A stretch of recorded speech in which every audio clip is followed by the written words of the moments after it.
menjadi manusia, diam di antara kita. Angkat pintu bagi setiap jalan kami. Satu hal yang percaya bahwa Engkau Allah yang kami sembah, Engkau Allah yang kami puji muliakan saat ini, Engkau Allah yang senantiasa bersama-sama dengan kami dan akan terus memberkati hidup kami. Terima kasih Yesus, terima kasih Bapa, kami boleh senantiasa memuji memuliakan nama-Mu pada saat ini. Kami sudah siap untuk mendengar akan firman Tuhan. Tuhan boleh berkati setiap kami, biar kebenaran firman yang boleh tertabur pada hari ini boleh jatuh dalam hati kami yang subur hingga dalam kehidupan kami hari lepas hari. Bapa, kami mencerminkan layaknya orang-orang percaya di hadapan Tuhan. Terima kasih Yesus. Kami yang tidak melebihi jam cuma di tempat yang Tuhan tolong. Apapun yang berkatakan semuanya berasal dari Tuhan saja. Roh Kudus senantiasa boleh bekerja di ruangan Tuhan sehingga nama Tuhan senantiasa dipermuliakan. Terima kasih Bapa, berbicara bagi kami karena kami sudah siap untuk mendengarkannya. Haleluya, amin. Cuma dipersilakan duduk kembali. Shalom. Ya, terpuji nama Tuhan. Bapak Ibu, hari ini kita memasuki Advent yang kedua. Nah, kemarin Advent yang pertama, hari ini kita memasuki Advent yang kedua. Kalau kita bicara, kita berbicara Advent gitu ya. Nah, Advent itu artinya kalau secara Latin itu artinya itu adalah kedatangan. Nah, tapi di dalam Kristen itu adalah 4 minggu sebelum Natal. Nah, jadi kalau kita hitung-hitung hari ini adalah hari minggu kedua. Hari ini minggu kedua ataupun Advent kedua sebelum kita memasuki Natal, memperingati hari kelahiran juru selamat. Makanya tadi kalau Ibu Joali tadi udah masukkan lagu Gita Surga Bergema gitu ya. Ini kalau di mana-mana kita udah dengar pasti lagu-lagu Natal, lagu-lagu kedatangan kelahiran Yesus Kristus. Bukan Yesus lahir bukan lagi gitu ya, tapi memperingati hari kelahiran. Oke, dan korban-korbannya pun mungkin tentang kelahiran gitu ya. Mari kita dulu ke satu kebenaran firman Tuhan hari ini di Advent yang kedua ini dari Yohanes 3 ayat yang ke-16. Mengkelopak sebenarnya seharusnya ya. Yohanes 3 ayat yang ke-16. Udah hafal ya. Yang sudah mendapatkannya boleh bangkit berdiri, kita akan baca bersama-sama. Yohanes 3 ayat yang ke-16.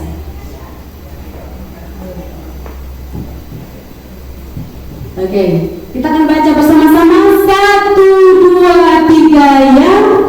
Karena begitu besar kasih Allah akan dunia ini, sehingga Ia telah mengaruniakan anaknya yang tunggal, supaya setiap orang yang percaya kepadanya tidak binasa, melainkan beroleh hidup yang kekal. Amin. Silakan duduk kembali Bapak Ibu. Ini ayat yang sangat terkenal, bahkan anak-anak pun ini sudah hafal gitu kan. Anak sekolah minggu mesti kalau bilang Yohanes 3 ayat 16, karena begitu besar kasih Allah akan dunia ini, mesti langsung dihafalkan seperti itu. Nah Bapak Ibu yang dikasih Tuhan, hari ini saya mungkin teks ini sering dipakai itu untuk Paskah biasanya ya kan, karena ini berbicara tentang kasih. Tapi ini kok bulan 12 ini kok berbicara tentang Yohanes 3 ayat yang ke-16. Tapi kita akan melihat di sana bagaimana kasih Tuhan Yesus itu yang begitu luar biasa dalam memperingati hari kelahirannya di tahun-tahun yang akan datang. Nah Bapak Ibu yang dikasihi Tuhan, Yesus datang mewujudkan kasih-Nya. Itu menjadi tema kita hari ini. Yesus datang mewujudkan kasih-Nya. Kalau kita berbicara tentang mewujudkan, berarti mau mengaplikasikan ya. Mau mewujudkan berarti mau melakukan seperti itu. Nah pujiannya hari ini juga nyambung, karena banyak pujian hari ini tentang Yesus. Yang pertama tadi apa? Yesus bukan yang pertama tadi. Yesus, nama Yesus sangat berkuasa gitu. Nama Yesus menyembuhkan, nama Yesus memulihkan. Yang kedua lagu kedua tadi Yesus aku berseru. Sepertinya nama Yesus hari ini banyak kita serukan ya Bapak Ibu. Tapi bukan hanya hari ini saja, tapi seterusnya kita harus serukan nama Yesus. Karena nama Yesus apa? Nama Yesus sangatlah berkuasa, apalagi dalam kehidupan orang percaya. Jadi kalau kita berbicara tentang Yesus artinya apa Bapak Ibu? Keselamatan. Makanya dia datang ke dunia ini untuk menyelamatkan. Makanya dia dikasih nama pun Yesus, karena dia datang ke dunia ini yang fungsinya untuk menyelamatkan manusia. Maka tema kita hari ini, Yesus datang mewujudkan kasih-Nya. Bahkan saya ambil dari Yohanes 3 ayat yang ke-16. Nah, dalam dunia ini tidak ada kasih yang lebih besar daripada kasih Allah kepada kita. Benar ya? Tidak ada kasih cinta seorang suami kepada istri bisa melebihi kasih Tuhan kepada manusia? Apakah cinta seorang istri kepada suami bisa melebihi kasih Yesus kepada manusia, kepada umatnya? Tidak. Kita tidak bisa bandingkan kasih Tuhan yang begitu luar biasa dalam kehidupan kita. Cinta manusia itu terbatas. Benar ya? Makanya kan kalau apalagi kalau anak-anak muda atau di dalam pernikah itu selalu kalau dalam pernikah itu salah satu materi yang disampaikan itu apa? Nikah itu bukan 1-2 bulan, gitu kan? Menikah itu seumur hidup. Dan dalam pernikahan itu mesti nanti jelaskan, mesti ya ada bosan, gitu ya. Mesti ada rasa bosan, ada rasa khawatir. Semua kita rasakan di sana. Itu yang akan membuat kita itu kayak mau menyerah, gitu kan. Makanya banyak rumah tangga yang istilahnya berakhir dengan tidak baik, sad ending, gitu kan, bukan happy ending. Tapi saya akan percaya bahwa semua anak-anak Tuhan mesti akan happy ending. Amin. Amin. Makanya kan dikatakan bahwa kasih Allah itu tidak bisa dibandingkan oleh apapun, dan cinta manusia sebesar apapun kepada sesamanya tidak bisa kita bandingkan kasih Allah kepada manusia. Nah, sekarang kita belajar, ya berarti kita nanti kita mengimankan ataupun kita mengatakan bahwa kita ini bukan Yesus, gitu. Berarti kita tidak bisa dong memiliki kasih Tuhan itu. Ya bisa. Jawabannya itu bisa. Kita bisa seperti kasih Yesus. Cara kita mengasihi, cara kita bertindak, cara kita berbicara bisa nggak seperti Yesus? Yes, bisa. Tergantung kepada kita mau diubah, kita mau dididik oleh kebenaran firman Tuhan atau tidak. Nah, Bapak Ibu yang dikasihi Tuhan, hari ini kita akan belajar bahwa sebetulnya layak untuk dikasih, tetapi Allah itu sebenarnya orang berdosa tidak layak dikasihi, tetapi Allah yang karena kasih-Nya sudah menjadikan kita orang yang tidak layak untuk dikasihi menjadi objek kasih-Nya. Nah, Bapak Ibu, kita tidak hanya dikasih sampingan aja, tapi kita ini adalah objek. Kalau berbicara tentang objek itu Bapak Ibu, kita ini adalah alat peraga yang dipakai oleh Tuhan secara luar biasa untuk apa? Menyatakan kasih-Nya. Makanya kalau kita berbicara tentang kasih Tuhan Bapak Ibu dalam kehidupan kita, habis nggak? Nggak ada habisnya. Nggak ada habisnya. Setiap menit, setiap helai nafas kita nih, itu kasih Tuhan yang begitu luar biasa. Jadi kalau kita berbicara tentang batas waktu ataupun batas kasih Yesus itu sampai mana, kita tidak bisa. Kasih Tuhan itu besar luar biasa. Sama halnya bahwa kita di dalam bulan ini memperingati hari kelahirannya, gitu kan? Memperingati hari kelahirannya, memperingati bahwa Yesus datang ke dunia ini, itu salah satu mewujudkan kasih Allah yang begitu luar biasa. Bagaimana caranya ataupun bagaimana wujud kasih Allah kepada manusia? Yang pertama kita bisa melihat, saya akan bacakan di dalam Matius 1 ayat yang ke-21. Ya, hari ini kita agak sedikit banyak buka Alkitab ya Bapak Ibu ya. Matius 1 ayat ke-21 berkata demikian, ia akan melahirkan anak laki-laki dan engkau akan menamakan dia Yesus, karena dialah yang akan menyelamatkan umatnya dari dosa mereka. Bagaimana wujud kasih Allah kepada manusia? Yang pertama, menyelamatkan manusia. Di sana sangat jelas sekali dikatakan di dalam Matius, dikatakan bahwa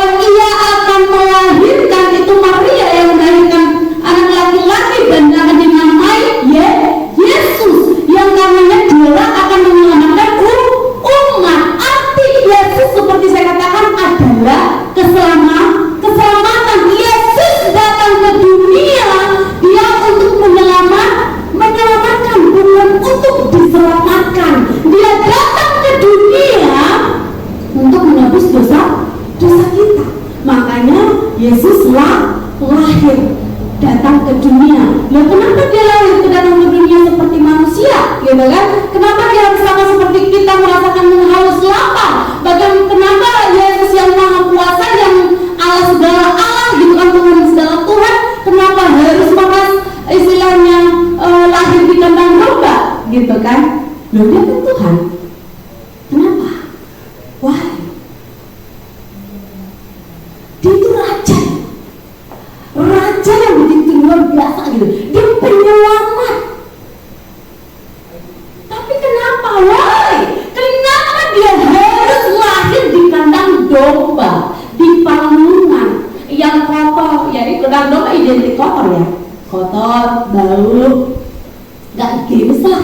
Kalau untuk seorang bayi gitu ya kan, apalagi kalau kalau lahir bayi sekarang kan kita kayak hati-hati banget ya kan, kita harus megangnya pun harus cuci tangan gitu kan, harus ya ibu Puji sama Pak Puji udah punya cucu. Berarti kan istilahnya kalau masih kecil gitu kan kayak takut-takut ya kan, kemana-mana harus cuci tangan kita harus kemana-mana harus steril gitu kan, mandi dulu. Kalau tadi kemana-mana itu dulu mandi dulu baru pegang babynya. Kenapa? Baby itu masih sensitif sekali gitu kan. Tapi bayangin Yesus lahirnya di kandang domba, steril gak itu? Gimana mau steril? Kandang domba ya. Kalau kita pikirkan secara logika manusia Bapak Ibu, wah, ya masa ya Tuhan kayak gitu, bukan Tuhan lah ya kan? Masa ya lahir di kandang domba? Nanti kalau ada yang tergiur gitu kan, iya kalau misalnya jadi pulang dari sini malah mikirnya berarti kita menyembah Yesus yang salah dong gitu kan. Jangan sampai ya. Oke, kenapa ya kita balik lagi ya, kenapa dia itu Tuhan, dia Yesus itu Tuhan menunjuk sama kita. Amin ya, jangan sampai goyah ya, jangan sampai nanti ya kenapa harus di kandang domba gitu kan. Iya, banyak memang versi-versi yang mengartikan kenapa Yesus harus lahir di kandang domba, gitu kan, banyak sekali. Tapi salah satu yang selalu saya ambil aplikasi untuk diri saya bahwa kenapa Yesus harus lahir di kandang domba? Kenapa tidak harus di gedung yang api, yang rumah sakit yang api, gitu kan, di penginapan yang api, gitu kan? Itu melambangkan, gitu kan, melambangkan ketulusan Yesus yang begitu luar biasa. Gitu. Kita merendah itu bukan merendah dalam arti kita diinjek-injek, iya gitu, enggak. Tapi di sana Yesus mau ajarkan bahwa anak raja yang begitu selamat datang, yang begitu luar biasa gitu kan, dia datang itu bukan untuk dilayani, tapi malah melayani, seperti itu. Dia datang ke dunia ini menunjukkan ketulusan, dia datang ke dunia ini menunjukkan kasihnya yang begitu luar biasa, kemurah hatiannya, kelemah lembutannya, semua ditunjukkan di sana. Karena kan kalau karena apa identik dengan kesederhanaan seperti itu kan, identik dengan ya enggak inilah royal lah orangnya gitu ya kan, istilahnya murah hati seperti itu. Jadi saya selalu identikan ke sana, tapi mungkin arti-arti yang lain atau pengertian lain masih banyak sekali Bapak Ibu. Apa artinya kenapa Yesus harus lahir di kandang domba, itu banyak sekali artinya seperti itu. Karena banyak kadang-kadang kan kita dibuatkan bingung seperti itu kan. Udah masa Tuhan kita harus lahir di kandang domba? Domba itu selalu identik dengan apa? Bukan seekor domba. Seekor domba identik dengan apa? Gimana? Kita kayak gini, kayak maksudnya kita tanya-tanya gitu kan. Makanya kan sudah dikatakan bahwa Yesus itu adalah gembala kita. Kita ini adalah domba, bukan berarti kita di kambing ya, kita di dalamnya kan. Domba itu memang sangat identik, maksudnya kayak domba itu memang harus dituntun dengan baik gitu kan, dituntun dengan baik, beda dengan kambing. Domba beda dengan kambing. Kalau kambing kita lepas sendiri aja masih tahu jalan pulang, tapi kalau domba kita lepas tidak tahu jalan pulang, gitu kan. Itu harus benar-benar dituntun, harus benar-benar dipegangin gitu supaya jangan lepas gitu kan. Ya memang tetap kembali kepada kelemah lembutannya gitu kan. Kita identik dengan istilahnya bukan sama dengan domba gitu ya, bukan hewan yang makan ini, tidak, tetapi kita di istilahnya kita mengambil sifat bukan ya, lebih ke sifat ataupun identik dengan naturnya seperti itu. Jadi kita lebih diajarkan itu memang benar-benar merendahkan hati kita, baik itu di hadapan siapa saja gitu, karena kita harus hidup di dalam kasih Tuhan. Ya, yang pertama dari Bapak Ibu, bagaimana wujud kasih Allah kepada manusia itu? Yang pertama itu menyelamatkan manusia. Yang terambil dari dibanding Matius 1 ayat yang ke-21 yang dikatakan bahwa arti nama Yesus sudah penyelamatan. Yesus adalah nama yang menyelamatkan setiap orang-orang percaya kepadanya. Yesus datang membawa perdamaian antara Allah dan manusia. Yesus datang ke dunia ini untuk memperdamaikan kita dengan Allah. Nanti kita berbicara lagi yang beda ini. Jadi kita nggak kesana, tapi kita nggak kesini aja kita tarik. Karena kalau ada kesana nanti kita repot urusannya, gitu kan? Nah, perdamaian itu, jadi Yesus datang ke dunia ini bukan hanya untuk menyelamatkan kita dari belenggu dosa, dari maut yang akan membawa kita ke dalam kematian kekal, tetapi kita diperdamaikan dengan Allah, hidup di dalam damai kasih Kristus. Nah, jadi kedatangan Yesus Kristus itu bukan dia harus datang kita layani, datang sebagai raja, istilahnya raja sebagai di dunia ini yang terus terlayani, harus kita bla bla bla segala macam, gitu kan? Tidak. Tetapi firman Tuhan katakan bahwa anak manusia Yesus Kristus datang ke dunia bukan dilayani, tapi untuk melayani.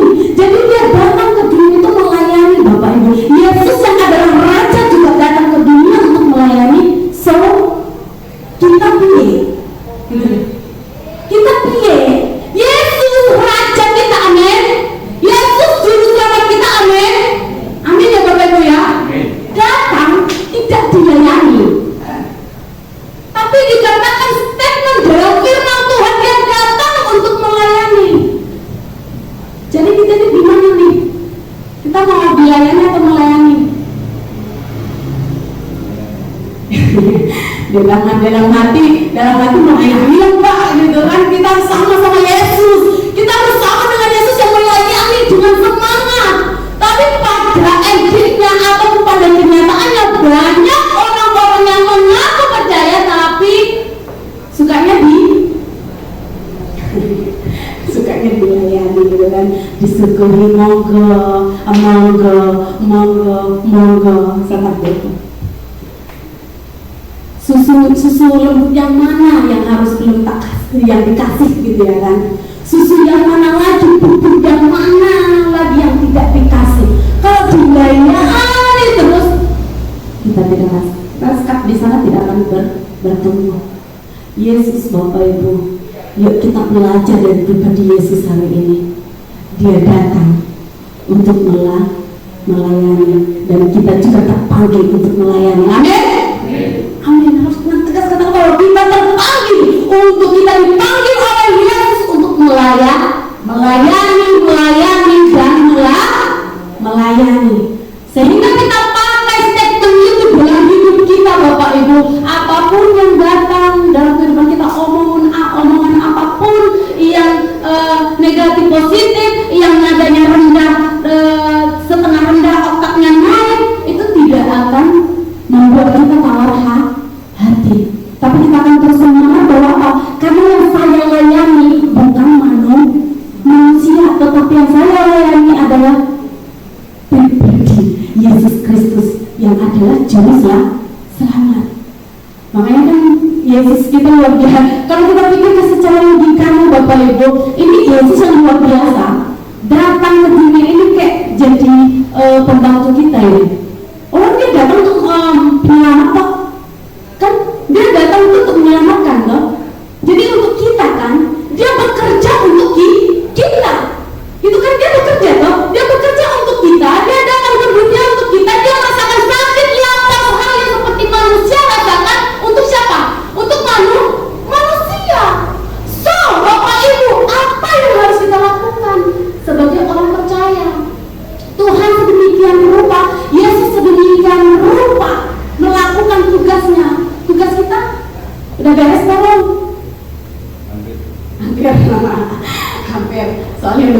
gitu ya Pak ya. Sudah berubah jadi hampir gitu ya, tidak. Jadi kita harus memang benar-benar tugas kita itu sering saya katakan Bapak Ibu, makanya tugas kita itu bukan duduk manis di gereja. No, datang ke gereja jamnya udah jam sekian gitu kan, udah datangnya telat gitu kan, paling ini lagi gitu kan. Nah bukan, kita sama-sama belajar Bapak Ibu. Bukan berarti bahwa yang telat-telat itu nanti masuk neraka, tidak ya.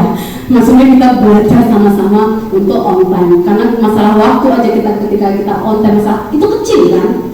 Tapi ketika kita on time itu akan membuat kehidupan kita itu tertata dengan baik seperti itu.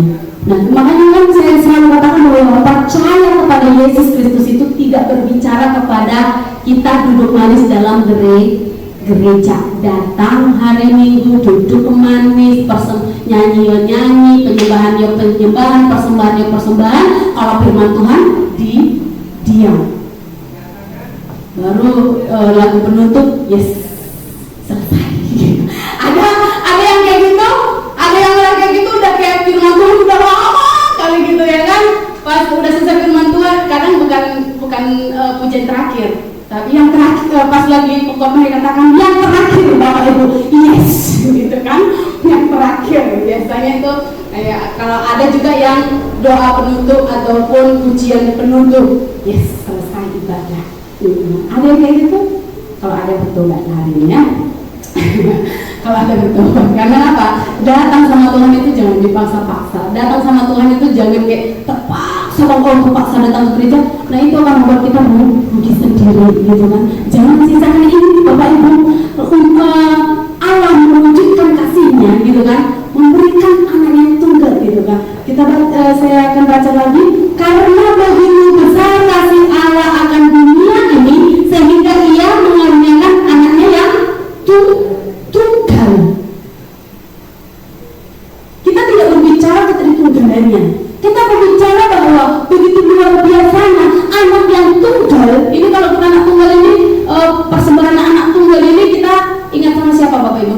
Ada yang ingat pribadi siapa? Tokoh Alkitab? Abraham. Dia menanti anaknya itu berapa tahun? Puluhan tahun. Oh no, jebol gitu kan, istrinya yang tidak, udah kita pikirkan secara logika manusia tidak akan punya anak gitu kan. Tapi Tuhan kasih. Dia sudah menanti bertahun-tahun, puluhan tahun Bapak Ibu. Kalau tidak salah 25 tahun kalau tidak salah. Dia menanti anaknya Ishak. Jebol lahir, udah gede gitu kan. Tuhan katakan, Allah katakan apa? Persembahkan anakmu. Anak tunggal ya. Ada kalau kira-kira masih ada zaman sekarang seperti Abraham. Kalau ada nanti jadi bapak orang beriman dua. Kalau ada gitu kan cukuplah satu aja nggak susah gitu kan. Weslah satu orang bapak orang beriman itu orang percaya itu satu aja Abraham gitu kan, nggak usah dua gitu. Nanti kalau sayang susah saingan gitu kan. Nah Bapak ini yang kasih Tuhan. Tapi kalau kita bisa melihat bahwa begitu luar biasanya pribadi Abraham gitu kan, dia mempersembahkan Ishak dengan benar-benar hati yang beriman kepada Yesus Kristus. Dia memberikan anaknya, dia mengadakan, dia mengangkat pisau itu untuk mempersembahkan anaknya yang tunggal. Kenapa? Dia percaya bahwa kepercayaannya kepada Tuhan yang begitu luar biasa, karena dia yakin bahwa Allah yang memberi gitu kan, Allah yang memberi, Allah yang mengambil, terpujilah nama Tuhan. Itu hidup gitu kan, teman-teman lebar lah sama firman Tuhan itu. Makanya firman Tuhan ini sangat luar biasa hidup Bapak Ibu. Nah kalau kita perhatikan kan kita bukan Abraham Mbak, kan banyak orang itu, orang Kristen, orang percaya yang mengaku percaya selalu berkata seperti itu. Kan kita bukan Yesus Mbak, kita bukan Abraham, kita bukan Ayub yang begitu luar biasa menghadapi permasalahan hidup, gitu kan? Kita tidak hidup di zaman dahulu Mbak, kita sudah hidup dalam zaman apa? Modern, milenial. Anak sekarang itu milenial. Makanya anak-anak orang tua jangan ya pergaulannya, pulangnya jam sekian, jangan kesana kemari main-main. Oh ibu ke bapak ini kok nggak tahu anak sekarang. Kan sekarang zaman milenial, bukan zaman ibu yang katrok. Jadi biasanya anak muda kan ngomong kayak gitu ya. Ya, ada dua anak muda di sini, ada yang ngomong kayak gitu. Zamannya ibu dulu beda, zaman saya sekarang keren. Dan zaman ibu dulu mah jadul, gitu ya kan. Bapak Ibu yang Tuhan, kalau kita lihat zaman ke zaman, permasalahan yang terjadi dalam kehidupan kita manusia sama nggak? Sama aja. Dari Masehi sebelum Masehi, kasusnya sama nggak? Kalau enggak sama Bapak Ibu, nggak ada tertulis dalam Alkitab ini apa yang kita alami sekarang. Cara mengatasinya ada di Alkitab. Kenapa? Karena permasalahan itu aja, sama aja. Zamannya Pak Puji, zamannya Joshua, jauh banget ya, udah berapa tahun zaman Pak Puji sama jangan Pak Puji deh, Ibu Kardi deh, berapa puluh tahun ya kan? Bu Kardi tahun-tahunnya mungkin masanya itu dengan masa Joshua yang sekarang milenial ini sangat jauh berbeda. Tapi untuk kasih Tuhan, untuk merespon firman Tuhan, untuk hidup dalam kasih Tuhan tetap sama. Kita terus diingatkan apa? Berjuang di dalam kebenaran firman Tuhan. Nah, Bapak Ibu yang kasih Tuhan, yang kedua Bapak Ibu, bagaimana wujud kasih Allah kepada manusia? Yang pertama tadi menyelamatkan manusia, yang kedua menyertai manusia. So, saya bacakan dulu di bagian yang B. Bapak Ibu berkata seperti ini. Supaya setiap orang yang percaya kepadanya tidak binasa, melainkan memperoleh hidup yang kekal. Dalam Matius 22, ya benar ya, yang ayat yang ini, aku menyertaimu sampai akhir zaman. Bapak Ibu yang dikasih Tuhan, kita kalau bisa melihat bahwa begitu luar biasa ya Tuhan-Tuhannya, supaya kamu, saya dengan Bapak Ibu yang percaya tidak binasa, melainkan memperoleh hidup yang kekal, menyertai manusia. Nah, Bapak Ibu yang dikasih Tuhan, tadi sudah menyelamatkan manusia, tetapi Yesus tidak berhenti di dalam penyelamatan, dalam perdamaian. Tapi setelah dalam penyelamatan perdamaian, Allah katakan apa? Yesus menyertai. Jadi Bapak Ibu, Allah yang kita sembah, Yesus yang kita sembah, bukan Yesus yang malas, bukan Yesus yang istilahnya duduk manis menggalungkan kaki, bukan Yesus yang enak-enakan saja duduk manis, bukan Yesus yang enak-enakan saja kita sembah-sembah. No. Tapi Yesus yang kita sembah itu adalah Yesus yang melayani, aktif Bapak Ibu. Nah, dia Allah yang aktif, Allah yang terus bekerja. Kita mengenalnya terus bekerja enggak? Allah Yesus yang kita sembah itu dia terus bekerja Bapak Ibu ya, terus gitu, tanpa ada batas. Kita jam masing-masing gitu kan? Kita pribadi sudah bekerja belum? Gitu kan? Allah secara aktif bersekutu dengan manusia, memelihara manusia dan membela kita sehingga hidup dalam kemenangan. Jadi Allah yang kita sembah itu bukan Allah yang fasik Bapak Ibu, bukan Allah yang diam. Tapi bisa nggak sih Yesus yang kita sembah itu duduk manis, dia cuma berfirman, memerintahkan, bisa nggak? Bisa. Tetapi bukan pribadi itu yang kita sembah, tetapi pribadi yang aktif. Yesus yang kita sembah itu adalah Yesus yang aktif, Yesus yang memang terus bekerja.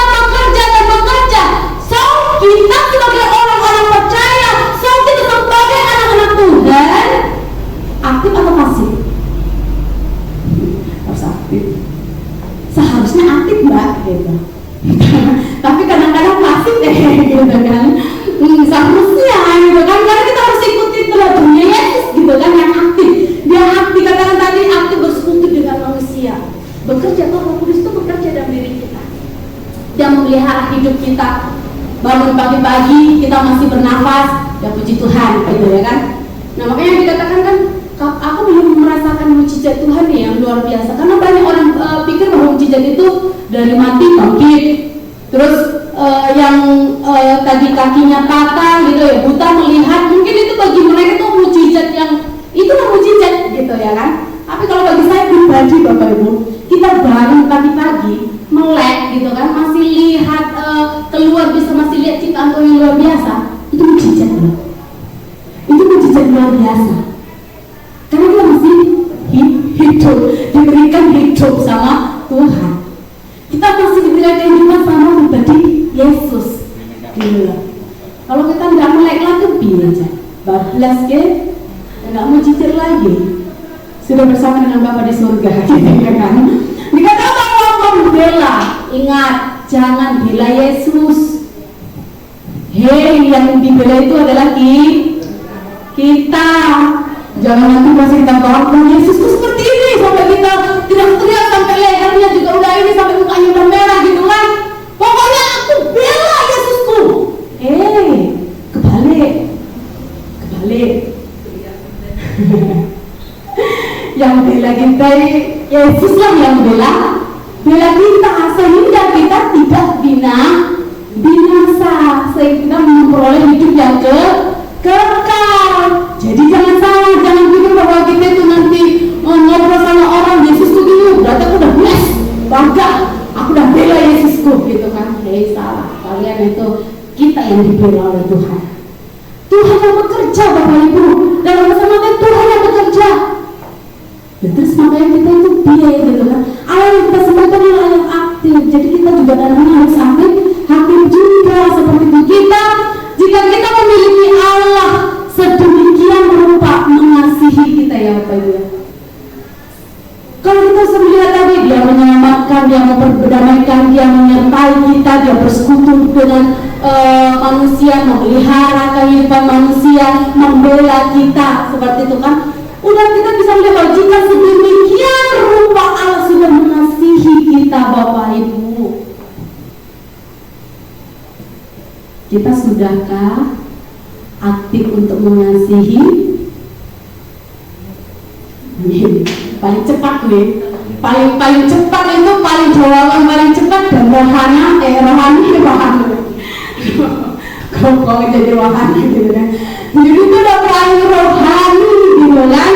Pokoknya amin, yang api-api amin. Itu adalah akhir dari segala-galanya adalah kata amin. Tapi tanpa sadar kalau kita katakan amin Bapak Ibu, kita sudah terikat dengan janji kita. Bapak Ibu percaya Yesus, amin. Tidak hanya sebatas amin. Amin itu bukan mengakhiri segala sesuatunya, tapi itu mengawali kita bekerja. Jadi jangan pikir bahwa kita katakan amin, wes selesai gitu kan? No, Bapak Ibu. Tapi amin itu adalah awal kita bekerja. Kalau kita katakan percaya Yesus Kristus, amin. Nah kalau percaya kepada Yesus, amin, kerjakan, lakukan. Bukan selesai amin selesai.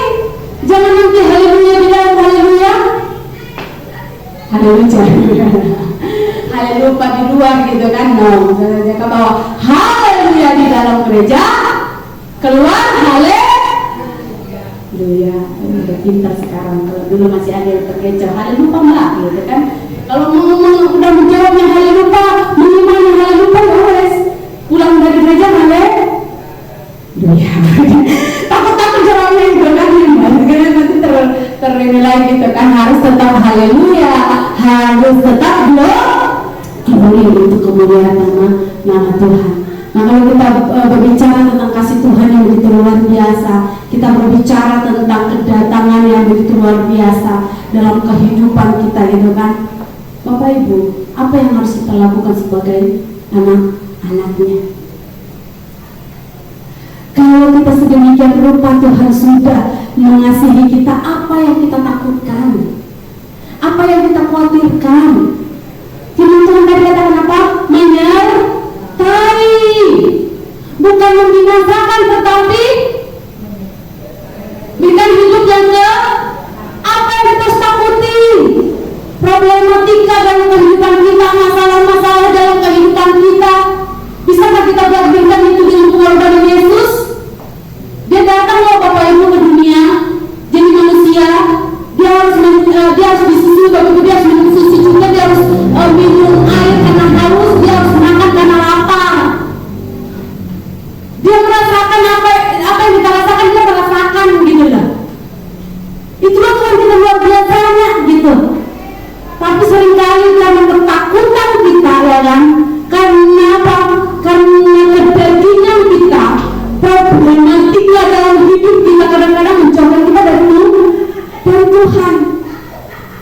berada kepada kehidupan kita. Logika kita bukan kepada iman kita kepada Yesus Kristus. Kadang-kadang problema masalah-masalah itu membuat kita apa? Meninggalkan dulu. Apa yang paling apa? Uang. Kadang banyak orang yang lebih memilih yang merah-merah biru-biru itu daripada Tuhan. Menjual Tuhan. Jangan seperti Yudas Iskariot ya Bapak Ibu, yang menjual Yesus hanya berapa keping recehan gitu. Kalau dulu recehan besar gitu, kalau sekarang recehan kita untuk parkir. Masih kita pelihara recehan tapi biasanya kita untuk parkir gitu kan.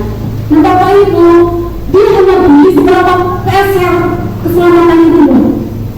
Jangan sampai kita kalau beli kasih Yesus itu kita tidak bisa beli Bapak Ibu.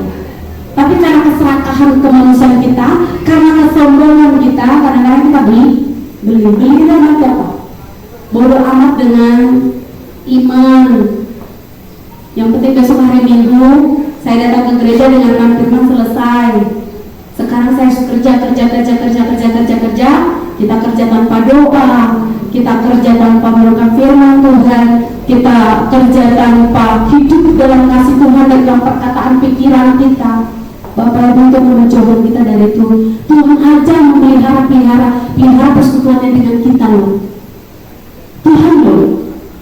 Maksudnya kita sebagai pengikutnya gitu kan, sebagai anak-anaknya kita tidak pelihara persekutuan kita dengan Allah. Kita harus sebagai anak itu harus lebih bergabung lagi. Persekutuan kita dengan Allah itu harus dipupuk dengan baik, sehingga apapun problematika dalam hidup kita akan lalui dengan sukacita di hadapan Tuhan. Mustahil enggak? Ada harus gitu? Mustahil. Yo, memang kadang-kadang ketika kita menghadapinya itu seakan-akan kita itu meninggalkan Tuhan, seakan-akan kita itu lupa Tuhan.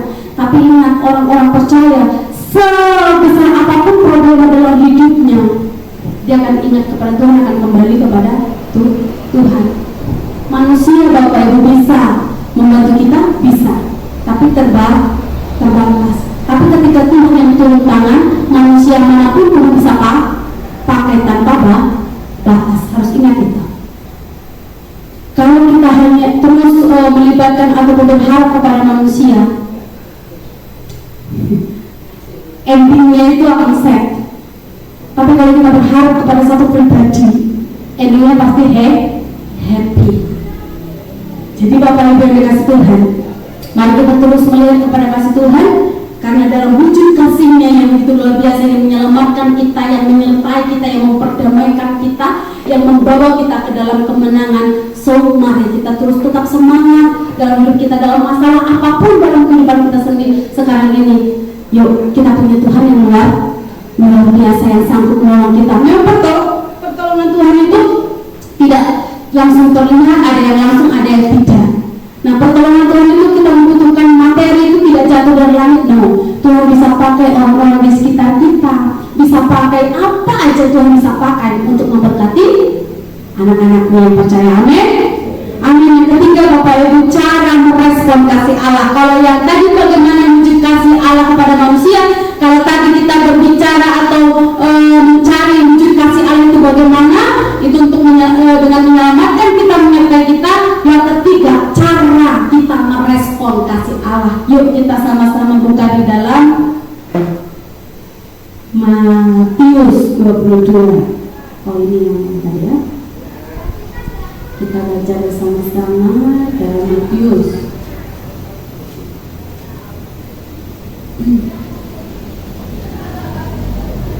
Matius 22 ayat yang ke-37. Ini biasanya kita baca kalau hukum kasih. Matius 22 ayat yang ke-37 sampai ayatnya yang ke-39.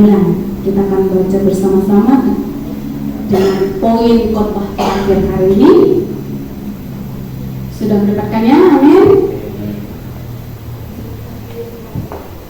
Matius 22 ayat yang ke-37. 38, 39. Jadi sudah.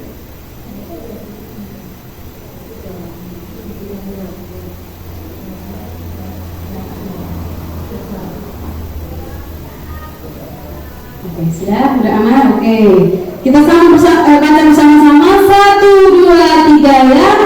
Jawab Yesus kepadanya, kasihilah Tuhan Allahmu dengan segenap hatimu dan dengan segenap jiwamu dan dengan segenap akal budimu. Itulah hukum yang terutama dan yang pertama. Dan hukum yang kedua yang sama dengan itu ialah kasihilah sesama manusia seperti dirimu sendiri. Ya nggak pakai mic tuh suara saya merdu. Satu ruangan dengar ya. Cara kita merespon kasih Allah, hidup di dalam kasih adalah respon yang harus ditunjukkan orang-orang percaya. Kasih, kasih, kasih. Sepele itu bahasanya, sepele bahasanya, tapi aplikasinya berat. Seperti apa? Bertonton, kadang-kadang sampai tidak terangkat gitu ya kan.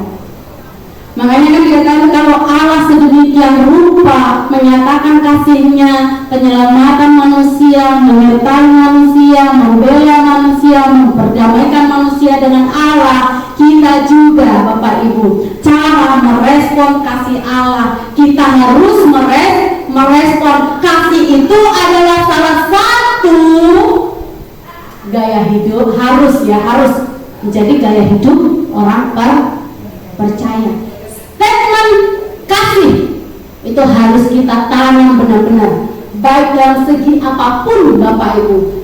Pikiran, sikap kita, perkataan kita harus berdasarkan kasih kepada Yesus Kristus.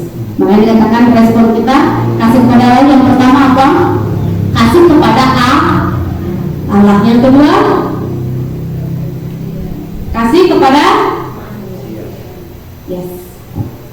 kita sudah diselamatkan, kita sudah disertai, dan Allah meminta kita dan perintahnya, kasihilah Tuhan Allah dan kasihilah samamu manusia.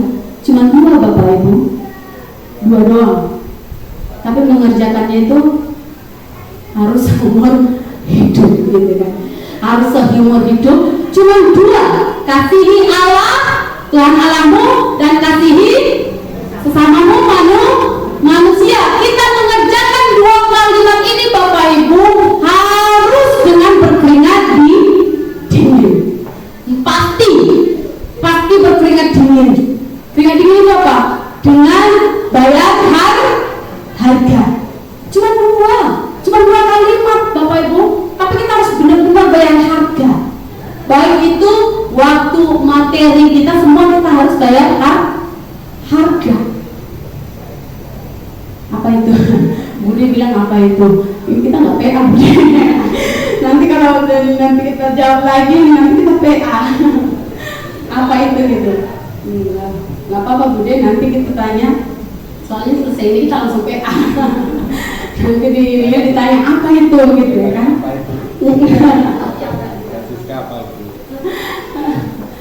Kasih kepada Allah itu dikatakan bahwa tadi dengan segenap, Bapak Ibu tidak hanya dengan pikiran kita, dengan hati kita, tapi hati, jiwa, akal, budi. Hati, jiwa, akal, berarti seluruhnya. Nggak ada yang tertinggal. Jadi semuanya ini harus mengasihi Allah. Akal kita ini juga harus mengasihi Allah, tidak memikirkan yang jahat-jahat, yang sia-sia. Besok aku libur ke gereja. Tuhan juga. Libur gereja.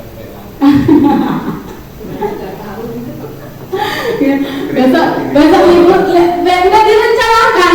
Besok libur aku gereja, malas aja nih. Ya, pokoknya besok aja Tuhan juga tahu kok. Nah besok lagi libur satu hari PA nggak apa-apa gitu ya kan. Tuhan juga tahu. Kalau kita itu Tuhan Yesus itu maha tahu ya Bapak-Ibu. Amin ya, maha tahu ya. Tapi selalu saya katakan bahwa ingat kemahatauan Allah kita Yesus Kristus terkandung keadilan dan kasih. Tahu kita itu sengaja diberikan ibadah Tuhan tahu. Kita tidak sengaja mengerjakan ibadah Tuhan tahu. Allah yang kita suka itu Allah yang maha tahu loh. Orang tuh lagi memperhatikan ibu juari kok berarti itu dipakai anak loh gitu ya kan. Dan sekarang kita mungkin masih Tuhan lagi memperhatikan ibu Kardi, berarti di ibu Puji aman loh. Kan lagi memperhatikan ibu Kardi, Tuhan itu lagi di Candi, nggak di mana gitu ya kan. Kalau logika manusia ya gitu. Tapi ingat, Yesus yang kita sembah adalah maha hadir di mana-mana ono. Jadi jangan pikir bahwa Tuhan Yesus kan ada di gereja. Jadi di luar gereja aku bebas buat dosa karena apa? Tuhan tidak melihat. Ya karena kalau di gereja di Tuhan itu hanya ada di gereja. Yang melihat kalau aku di rumahku di sana ya aku melakukan dosa, Tuhan tidak lihat. Pak, ada yang berpikir seperti itu Bapak Ibu. Tapi ada yang berpikir seperti itu di sini. Dan kita tukang tangan bersama-sama. Nggak ada ya. Di sini semua percaya akan kehadiran Tuhan dalam hidup kita. Amin.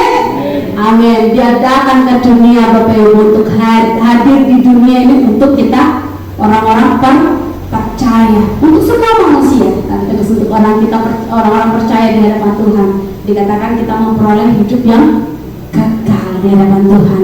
Tidak mungkin itu tidak mengasihi Allah. Tuhan ajarkan juga mengasihi manusia. Layaknya bagaimana kita mengasihi ataupun mencintai diri sendiri. Jadi Tuhan itu sedemikian rupa menyatakan bahwa kasih itu gini gitu. Nah, jangan tanya lagi kasih itu dia Pak gitu kan. Kasih itu salah satu kasih yang harus kita lakukan itu adalah kasih hidup rukun bersama. Firman Tuhan katakan seperti itu, hidup rukun bersama di dalam Mazmur kalau tidak salah itu ya. Jadi firman Tuhan ini sebelum Masehi dan Masehi Bapak Ibu. Jadi jangan pakai bahwa zaman sekarang beda zaman sekarang. Iya memang ada kondisi-kondisi tertentu yang berbeda dengan zaman yang dulu. Tetapi untuk memuji memuliakan nama Tuhan dari ribuan tahun sampai sekarang tetap sama. Kita menyembah Tuhan yang sama. Kita menyembah Yesus yang sama. Yesus datang mewujudkan kasih-Nya. Bulan-bulan Natal ini Bapak Ibu, yuk. Sebenarnya bulan Natal semuanya sama, tahun ke tahun tetap sama gitu ya kan. Kita harus meresponi. Nah, bulan Natal atau bukan hanya bulan Natal, semua hari-hari yang baik yang Tuhan boleh sediakan bagi kita. Mari kita meresponi, terus hidup di dalam kebenaran firman Tuhan, terus hidup dalam kasih Tuhan. Karena kasih Yesuslah dia datang ke dunia ini bukan sebagai Tuhan, bukan sebagai presiden, bukan sebagai untuk disembah-sembah. Dalam arti sembah-sembah itu kayak fisik secara manusia gitu ya. Jadi bukan untuk memimpin kita untuk bla-bla, tidak Bapak Ibu, tapi Yesus datang ke dunia itu melayani, untuk menyelamatkan manusia. Bahkan dikatakan firman Tuhan, dia mengosongkan dirinya Bapak Ibu. Dia mengosongkan dirinya, dia memang benar-benar datang ke dunia ini 100% manusia, tetapi dia juga tetap 100% Allah. Amin. Amin. Itu yang kita imani, bahwa di dalam Yesus Kristus kita akan senantiasa hidup dalam berkelimpahan. Masa-masa Natal ini adalah hidup kita, waktu kita refleksikan gitu kan. Jadi kita perbaharui terus sehingga masuk di tahun baru yang nanti iman semangat kita baru, bukan iman yang baru. Iman kita tetap sama kepada pribadi Yesus Kristus, tapi semangat kita terus diperbaharui untuk terus semangat menjalankan perintah-perintah Tuhan, mengenal betapa besarnya kasih Tuhan dalam kehidupan kita, dan sejauh mana kita sudah mengasihi Tuhan dan sesama sebagai respon kita untuk membalas kasih-Nya. Jadi kita balas kasih-Nya itu bukan berarti bahwa keselamatan itu dari usaha kita, no. Tapi kita membalas kasih Tuhan itu karena Tuhan lebih dahulu mengasihi. Ingat, kita mengasihi Allah itu bukan supaya Dia mengasihi balik, tidak. Karena Allah yang terlebih dahulu mengasihi kita, sehingga kita juga mengasihi. Bukan kita yang membela Tuhan, tetapi Tuhan Yesuslah yang membela kita, sehingga kita sekarang dijadikan orang-orang lebih daripada pemenang yang ada di dunia ini. So Bapak Ibu, hari ini kita diingatkan lagi untuk terus hidup dalam kasih Tuhan.